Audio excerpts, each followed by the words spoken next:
নমস্কার, আমি জয়ন্তী। আমাদের চ্যানেলে আপনাদের সকলকে স্বাগত। আজকে হলো শ্রাবণ মাসের দ্বিতীয় সোমবার। হর হর মহাদেব। মহাদেব সবাইকে ভালো রাখুক, সুস্থ রাখুক। তো ভগবানের নাম নিয়েই কিন্তু আজকে ভিডিওটা শুরু করে নিচ্ছি। আজকে যেহেতু দ্বিতীয় সোমবার, তো সেই কারণেই সকাল সকাল তো আজকে ভীষণই ব্যস্ততার মধ্যে কাটছে।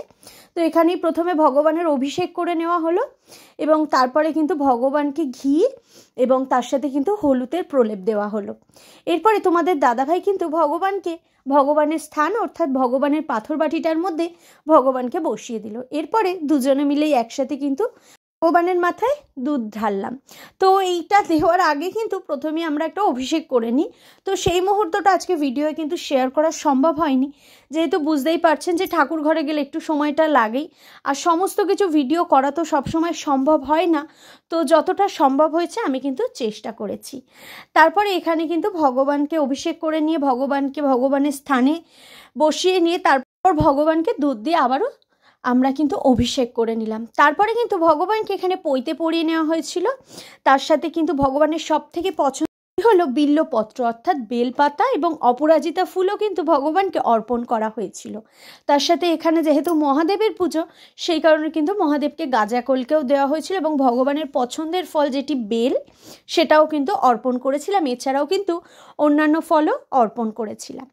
তো আজকের আমরা সারাটা দিন কেমনভাবে কাটাই বা আমরা উপোসের দিনগুলো কি করি, আমরা কি প্রসাদ গ্রহণ করি, তো সেটাও ভাবলাম আজকের এই ভিডিওটির মাধ্যমে শেয়ার করে নিই। তো আশা করব আপনাদের এই ভিডিওটা ভালো লাগবে। যদি ভালো লাগে অবশ্যই কিন্তু লাইক কমেন্ট শেয়ার করতে একদমই ভুলবেন না। নিজেদের বন্ধু বান্ধব এবং পরিবারের সকলের সাথে কিন্তু ভিডিওগুলি অবশ্যই শেয়ার করে নেবেন। আর যারা এখনও পর্যন্ত চ্যানেলটি সাবস্ক্রাইব করেননি তাদের কাছে রিকোয়েস্ট করব, প্লিজ চ্যানেলটি সাবস্ক্রাইব করে নিয়ে পাশে থাকা বেল বাটনটি কিন্তু অবশ্যই প্রেস করে দেবেন। তাহলেই কিন্তু প্রথম নোটিফিকেশান আপনাদের কাছেই পৌঁছে যাবে। তো ওইদিকে তো ভগবানকে পুজো করা সম্পন্ন হয়েছে। এরপরে এখন চলে এসেছি রান্নাঘরে। কেন কি আমাদের জন্যও কিন্তু প্রসাদের ব্যবস্থা করতে। তো যেহেতু পুজো দিয়েছি সেই কারণে তো আজকে আমরা অন্ন একদমই গ্রহণ করব না। তো সেই কারণেই দুপুরবেলায় কিন্তু, কারণ সারাটা দিন তো লুচি খাওয়া সম্ভব না, তো সেই কারণে দুপুরবেলা ভাবলাম এই শ্যামা চালের খিচুড়িটি বানাই। এই শ্যামা চালের খিচুড়িটা কিন্তু দুর্দান্ত হয়, এটার স্বাদও কিন্তু অপূর্ব হয়। খুব বেশি কিছুর কিন্তু একদমই প্রয়োজন হয় না। দেখতেই পাচ্ছেন কড়াইতে কিন্তু প্রথমেই দিয়ে দিয়েছিলাম সাদা তেল, তার মধ্যে তেজপাতা এবং গোটা জিরে। তারপরে দিয়ে আমরা এর মধ্যে একটু নাড়াটালা করে নিয়ে এর মধ্যে দিয়ে দিয়েছিলাম কিন্তু আলু, পেঁপে এবং কুমড়ো।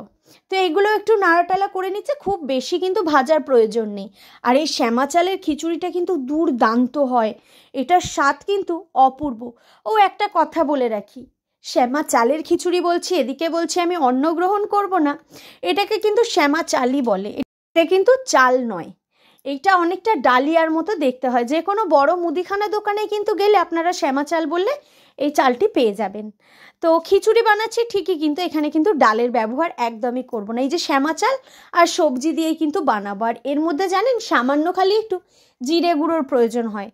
তো শ্যামা চালের খিচুড়িতে কিন্তু আমি এখন হলুদও দেবো না। তো একটু নাড়াটালা করে নিয়ে তারপরে কিন্তু জিরে গুঁড়ো দিয়েছিলাম, আরেকটু নাড়াটালা করে জল দিয়ে ফুটিয়ে নিলেই কিন্তু রেডি হয়ে যাবে এত সুন্দর একটা শ্যামা চালের খিচুড়ি। আমরা ঠিক যেভাবে ডালিয়া বানাই না, অনেকটা একই প্রসেসেই কিন্তু বানানো যায় এবং কিন্তু স্বাদটা কিন্তু দুর্দান্ত। তো দুপুরবেলা তো শ্যামা চালের খিচুড়ি খেয়েছিলাম, এবং শ্যামা চালের খিচুড়ি আমি ছাড়াও আমার পরিবারের সকলেই কিন্তু ভীষণ পছন্দ করে। সেই কারণেই কিন্তু দুপুরবেলা শ্যামা চালের খিচুড়ি করেছিলাম। এবং রাত্রিবেলা ঠিক করেছিলাম যে না, শ্যামা চালের খিচুড়ি খাবো না, রাত্রিবেলা একটু লুচি হলে মন্দ হয় না। সেই কারণেই এখানে কিন্তু আমি আর মা দুজনে মিলে কিন্তু হাতে হাতে লেগে পড়েছি এখন লুচি এবং ঘুগনি বানানোর উদ্দেশ্যে। তো প্রথমেই দেখলেন ঘুগনি বানানোটা তো কমপ্লিট হয়ে গেছে, এরপরে কিন্তু এখন লুচিগুলো ভেজে নিচ্ছে আর মা ওদিকে কিন্তু লুচিগুলো বেলে দিচ্ছে। তো এই পুজোর দিনে কিন্তু নিরামিষ খাওয়ার ক্ষেত্রে খুব একটা অসুবিধা কিন্তু হয় না, কারণ যেহেতু আমরা তো সবসময় তো আমিষ আহার গ্রহণ করি, শুধুমাত্র আমাদের শনিবার দিনকারে আমরা নিরামিষ খাই। কিন্তু এই শ্রাবণ মাসে কিন্তু আমরা সোমবার দিনটাও পুরো নিরামিষ খাচ্ছি, এবং নিরামিষ বলতে গেলে কি আমরা কিন্তু অন্নটাও গ্রহণ করছি না, কিন্তু কোনো রকমই ভগবানের কৃপায় একদমই অসুবিধা হচ্ছে না।